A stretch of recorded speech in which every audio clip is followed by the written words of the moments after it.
आज की जो कहानी हम सुनाने जा रहे हैं, यह कहानी बड़ा ही पावन, पवित्र और ज्ञानवर्धक है।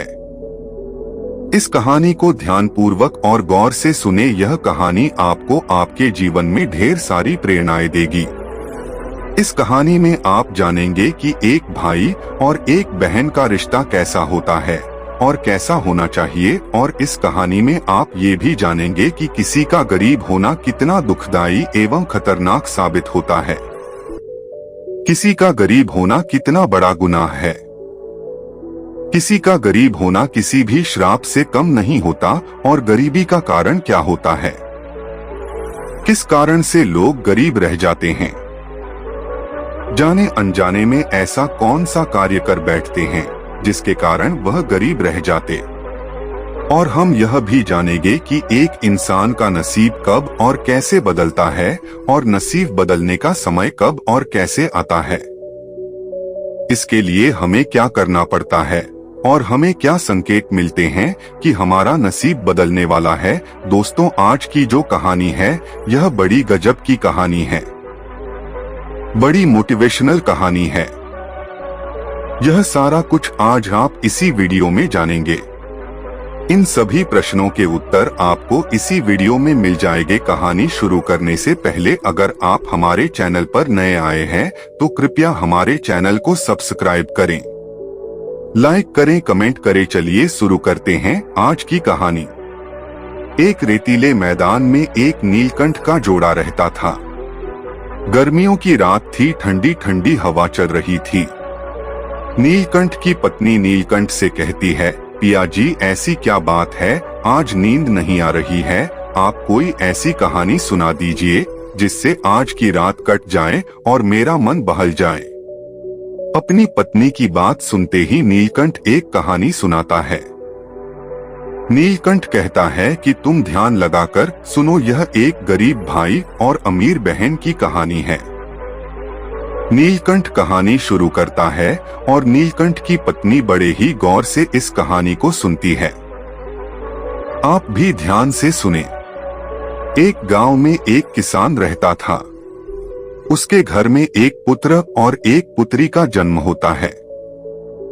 किसान ने अपने पुत्र का नाम रामू रखा और पुत्री का नाम किशोरी रखा। काफी समय के बाद दोनों जवान हो जाते हैं। अपनी पुत्री किशोरी की शादी एक बड़े घर में कर देता है, अमीर घर में कर देता है। किशोरी बहुत सुंदर और सुशील थी, इसलिए उसकी शादी एक बड़े घर में कर दी थी। लेकिन अपने पुत्र की शादी किसी गरीब घर से कर ली। क्योंकि वह किसान भी बहुत गरीब था, इसलिए अपने पुत्र की शादी अपने बराबर वालों से की और पुत्री की शादी एक बड़े घर में कर देता है। उसके कुछ दिनों बाद वह किसान और उसकी पत्नी गुजर जाते हैं और किसान की पुत्री किशोरी अपने ससुराल चली जाती है। किसान का पुत्र रामू अपनी पत्नी के साथ अपनी जमीन में खेती का काम कर अपना जीवन का गुजारा करता था। उधर उसकी बहन किशोरी अमीर घर में चली गई थी। उसका आना जाना, उठना बैठना सब पैसे वालों में था। लेकिन उसका भाई बहुत गरीब था और उसकी गरीबी के कारण यदि वो यहाँ पर आता है फटे पुराने कपड़े पहनकर, तो किशोरी की बेइज्जती मानी जाती। इसीलिए वह ना तो कभी अपने भाई से बात करती और ना ही कभी अपने भाई को अपने ससुराल में बुलाती। उसको अपने भाई रामू से काफी नफरत थी और रामू को भी मालूम था कि गरीबी के कारणों से उसकी बहन नफरत करती है। इसलिए रामू भी कभी अपनी बहन के ससुराल नहीं जाता था। कुछ समय के बाद किशोरी की जेठानी की लड़की की शादी होने वाली होती है, लेकिन रामू की बहन किशोरी अपने भाई रामू को न्योता नहीं देती है। जब रामू को इस बात का पता लगा कि बहन के ससुराल में उसकी जेठानी की लड़की की शादी होने वाली है और कुछ दिनों में ही होने वाली है, तो रामू अपने घर आकर अपनी पत्नी से कहता है कि मेरी बहन की ससुराल में उसकी जेठानी की लड़की की शादी होने वाली है। तब रामू की पत्नी रामू से कहती है कि न्योता आया है या नहीं, तो रामू ने कहा, हाँ न्योता आया है, हमें जाना ही पड़ेगा। रामू अपनी बहन के ससुराल जाने की तैयारी करता है। रामू बहुत गरीब था पैसे उधार लेकर अपनी बहन किशोरी के लिए अच्छी अच्छी साड़ियां खरीदता है, अच्छे अच्छे कपड़े खरीदना है। किशोरी की जेठानी की लड़की जिसकी शादी थी, उसके लिए भी अच्छे अच्छे कपड़े खरीदकर बहन के ससुराल जाने की तैयारी करता है और अपनी बहन के ससुराल चला जाता है। जैसे ही किशोरी की जेठानी ने अपनी देवरानी के भाई को आते हुए देखा तो दौड़ी दौड़ी अपनी देवरानी के पास जाती है और देवरानी से कहती है, किशोरी तुम्हारा भाई आया है और बाहर तुम्हारा इंतजार कर रहा है। जब किशोरी अपनी जेठानी से कहती है कि मेरा भाई कैसे कपड़े पहना है, तो किशोरी की जेठानी कहती है कि तुम्हारा भाई पुराने और मैले कपड़े पहना है। अपनी जेठानी की इतनी बात सुनने के बाद रामू की बहन किशोरी अपने घर के दरवाजे बंद कर लेती है और रामू बाहर ही खड़ा रहता है। बाहर खड़े खड़े रामू को काफी घंटे हो जाते हैं, लेकिन उसकी बहन घर से बाहर नहीं आती है।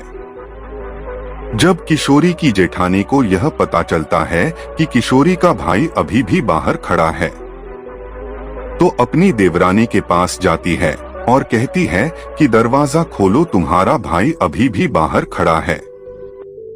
बड़ी मुश्किल के बाद किशोरी ने अपना दरवाजा खोला और अपनी जेठानी से कहा कि दीदी मैं बाहर नहीं आ सकती, तुम मेरे भाई को पिछले दरवाजे से अंदर ले आओ। किशोरी की जेठानी किशोरी के भाई को पिछले दरवाजे से घर के अंदर ले आती है।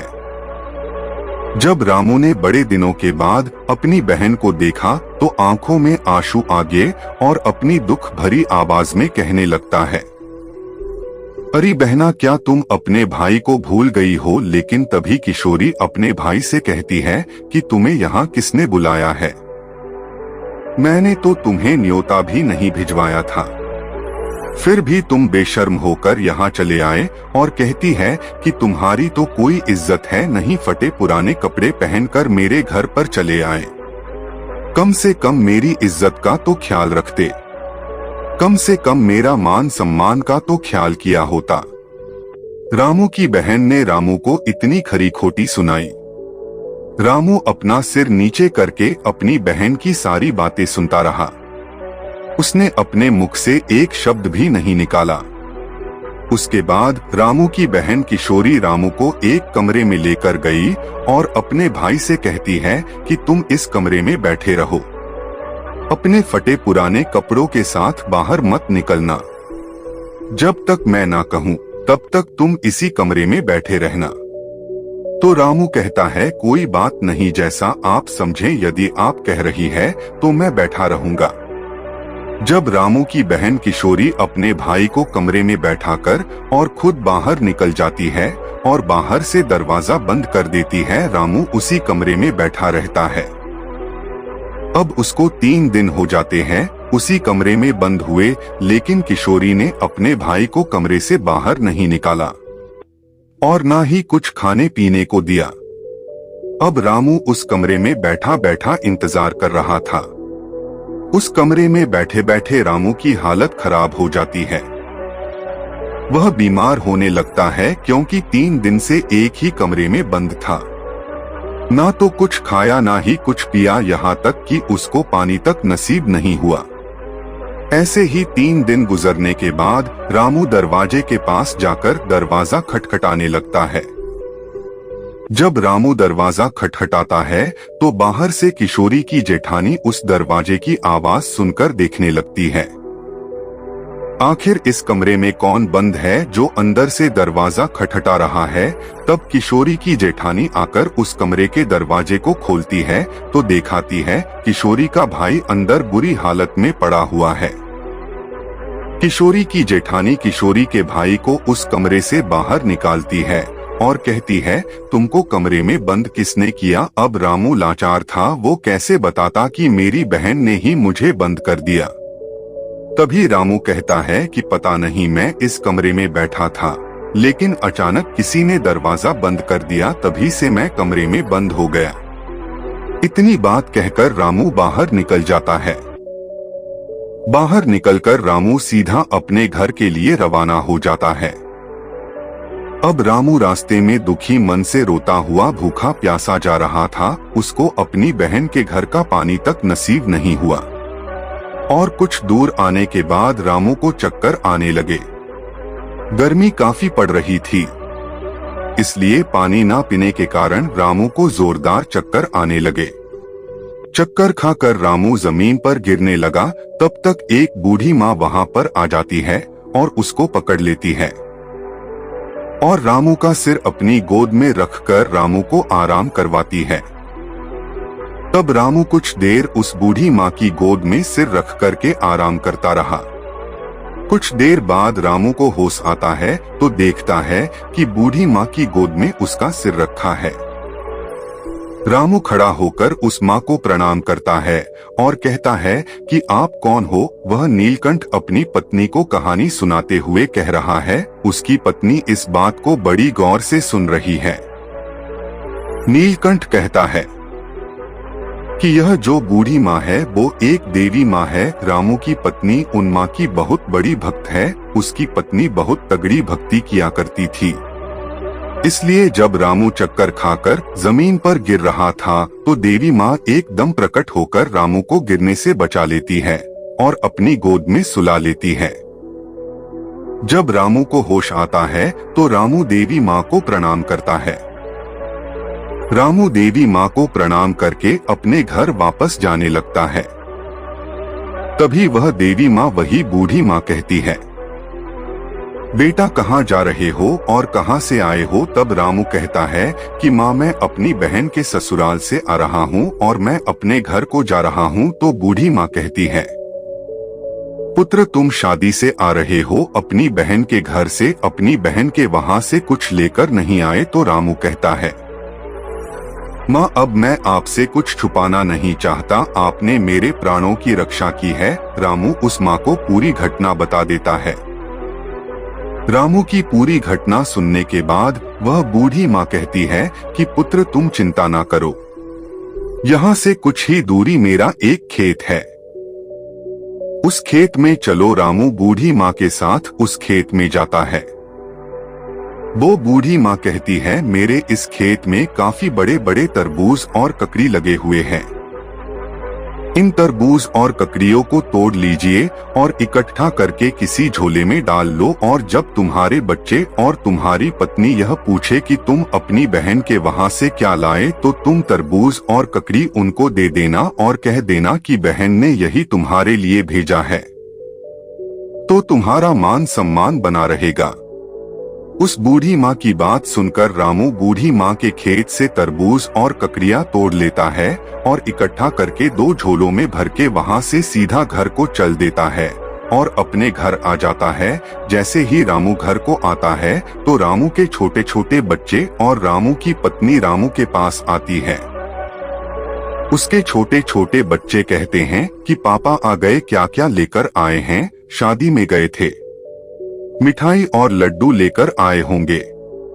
जब रामू अपने हाथों से झोला अपनी पत्नी को थमाकर घर से बाहर को चला आता है और जैसे ही रामू की पत्नी ने जब उस थैले को खोलकर देखा तो उसकी आंखें फटी की फटी रह गई। उसमें सोने का तरबूज था। इतना सारा सोना देखकर रामू की पत्नी सोचने लगती है कि हमारी गरीबी पर हमारी ननद को दया आ गई, इसलिए उन्होंने इतना सारा धन भेजा है। जब दूसरा झोला खोलती है तो उसके अंदर भी हीरे मोती जवाहरात रखे हुए थे। अब रामू की घरवाली अपने पति के पास जाती है और कहती है कि आप तो शादी में गए थे और यह क्या लेकर आए हो।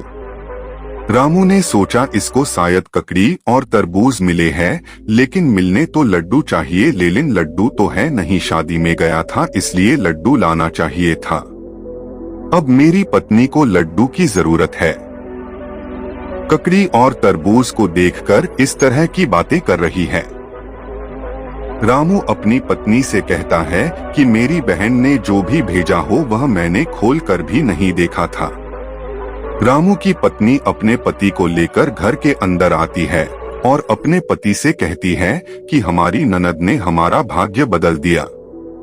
इसमें इतना सारा धन है कि कोई कीमत नहीं। रामू समझ जाता है कि वह जो बूढ़ी माँ कोई साधारण नहीं थी, वह देवी माँ थी। लेकिन रामू अपनी पत्नी से इस बात को छुपा कर रखता है। रामू की पत्नी को यही लग रहा था कि सारा धन मेरी ननंद ने ही भेजा है। देवी माँ की कृपा से रामू एक पक्के महल का निर्माण करता है और राजा महाराजाओं की तरह बड़ी शान से रहने लगता है। राजा महाराजाओं की तरह नौकर चाकर हो गए। तब रामू की पत्नी रामू से कहती है कि देखो जी, आप मेरी ननद को अपने घर में लेकर आओ, अपने पीहर में घूम जाएगी। उसको काफी वर्षों से देखा नहीं है, एक बार उसको जरूर बुला कर ले आओ। रामू ने अपनी पत्नी की बात सुनने के बाद रामू अपनी बहन को लेने के लिए उसके घर जाता है। घर पहुंचते ही वो अपनी बहन के उसी दरवाजे के सामने खड़ा हो जाता है जहां पर शादी के समय खड़ा हुआ था। जब किशोरी की जेठानी को यह पता चलता है कि किशोरी का भाई आया है और ऐसा लग रहा है कि कोई राजा महाराजा की तरह है, वह अपनी देवरानी किशोरी से जाकर कहती है और सारी बात बताई और कहा कि किशोरी, तुम्हारा भाई आया हुआ है। अपनी जेठानी की इतनी बात सुनने के बाद किशोरी कहती है कि वह मेरा भाई नहीं है, क्योंकि किशोरी हर बार उसको भिखारी समझ रही थी। लेकिन किशोरी की जेठानी कहती है कि भिखारी नहीं है, कोई राजा महाराजा है, उसके साथ सिपाही भी खड़े हैं।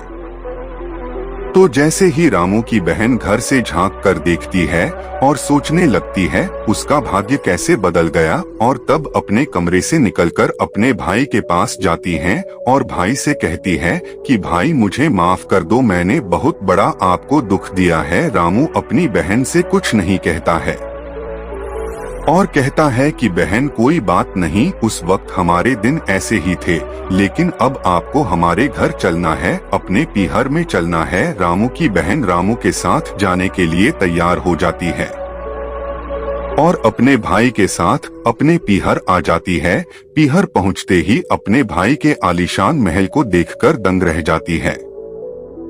आलीशान महल के अंदर नौकर चाकर अपने भाई की शान शौकत को देखकर वह दंग रह जाती है। उधर रामू की घरवाली अपनी ननद की बहुत सेवा करती है, क्योंकि उसको यही लग रहा था कि आज हमारी शान शौकत बस हमारी ननद की वजह से है। यदि हमारी ननद हमें इतना सारा धन नहीं देती तो आज हम इस मुकाम पर नहीं होते। उसको यह लग रहा था क्योंकि रामू ने अपनी पत्नी को कभी सच्चाई बताई ही नहीं थी, इसलिए रामू की पत्नी अपनी ननद की इतनी सेवा करती थी, उसको हाथों में पानी हाथों में खाना। कुछ दिनों के बाद रामू की बहन किशोरी का अपने ससुराल जाने का समय हुआ तो रामू अपनी बहन के लिए जूती बनवाने के लिए एक मोची के पास जाता है और मोची से अपनी बहन के लिए एक बोलने वाली जूती बनने को कहता है कि मुझे ऐसी जूतियां बनाकर दो, जब मेरी बहन जूतियों को पहनकर चले तो वह ऐसी 8 बातें बोलनी चाहिए जो कि बड़ा ही ज्ञानवर्धक बातें हैं। वो बातें ध्यान से सुनिए। पहली बात, बात ज्ञान की हो कंही, मान ले तू मत भूल, होती है अज्ञानता निर्धनता का मूल। दूसरी बात, भाग्य भरोसे बैठा रहे, मानुष सदा गरीब, बिना कर्म बदले नहीं उसका कभी नसीब। तीसरी बात, आलस्य कर रहता सदा, परिवर्तन जो हीन, वही कर्म फिर करे, कहे स्वयं को दीन। चौथी बात, नहीं गरीबी से बड़ा कोई और अभिशाप, हासिल करके ज्ञान की कर लो दूर अभाव। पांचवी बात, दोस्त समय को दो नहीं, नहीं बनो मजबूर, कर्म साधना से जुटो, करो गरीबी दूर। छठवीं बात, कर्म कभी तो करे नहीं, कोसे सदा नसीब, भाग्य भरोसे बैठता, मानव रहे गरीब। सातवीं बात, अज्ञानी पर ही सदा, करें गरीबी वार, विजय हमेशा हो सदा, ज्ञान का हथियार। आठवीं बात, जो सबसे महत्वपूर्ण है, जो सुनने को जरूरी है, ये बात ज्ञान से पूरी है, पैसों के बाजार में बदल गई तहजीब, धन दौलत से जुड़ रहे रिश्ते हुए गरीब की, पैसों के बाजार में बदल गई तहजीब, धन दौलत से जुड़ रहे रिश्ते हुए गरीब। रामू मोची से कहता है कि मोची भाई, यही 7 बातें बोलने वाली जूतियां बना। जब मेरी बहन पैरों में पहने तो यह जूतियां ऐसी 8 बातें बोले जिनको मेरी बहन सुनेगी, और जब इन 8 बातों को मेरी बहन सुनेगी तो अपनी गलती का पश्चाताप करेगी। रामू अपनी बहन के लिए हीरे मोती जड़े हुए सोने चांदी की जूतियां बनवाकर अपनी बहन को देता है और कहता है, आप आराम से जाइए और अपना ख्याल रखिए। रामू अपनी बहन को हंसी खुशी अपने घर से विदा करता है। अब रामू की बहन सोने चांदी मोतियों से जड़ी हुई जुतियों को लेकर अपने घर आ जाती है और घर ले जाकर अपनी जेठानी, अपनी देवरानी और अपनी सास ससुर को वह जूतियां दिखाती है और कहती कि देखो मेरे भाई ने मुझे सोने चांदी हीरे मोती जड़ी हुई जूतियां दी है। तो सास ससुर कहते हैं कि तेरे भाई ने यह जो जूतियां दी है इनको जरा पहन के दिखा। जब किशोरी ने अपने भाई की दी हुई जूतियों को पहनती है तो वह जूतियां बोलने लगती है और बोलती है कि अज्ञानी पर ही सदा करे गरीबी वार, विजय होवे युद्ध में ज्ञान का ही हथियार।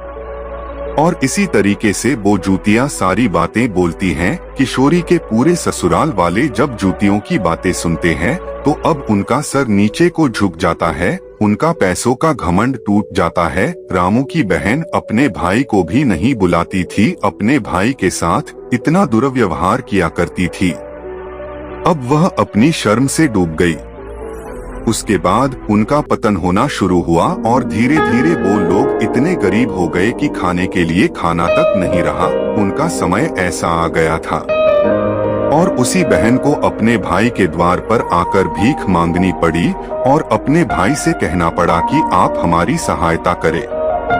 वह देवी माँ के दिए हुए आशीर्वाद से रामू अपनी बहन की सहायता करता है और अपनी बहन को अपने ही महल में जगह दे देता है और कहता है कि बहन तेरे लिए मेरे दरवाजे सदा खुले हैं, तेरे लिए मेरे दरवाजे कभी बंद नहीं हो सकते। रामू अपनी बहन को सीने से लगाता है और अपनी बहन का घर बार बसाता है। दोस्तों, यह थी नीलकंठ की कही हुई कहानी। यह कहानी यहीं पर समाप्त होती है। दोस्तों, हम उम्मीद करते हैं कि यह कहानी आपको जरूर पसंद आई होगी और इस कहानी से आपने ढेर सारी प्रेरणाएं ली होंगी। यहाँ तक हमारा साथ देने के लिए दिल से धन्यवाद।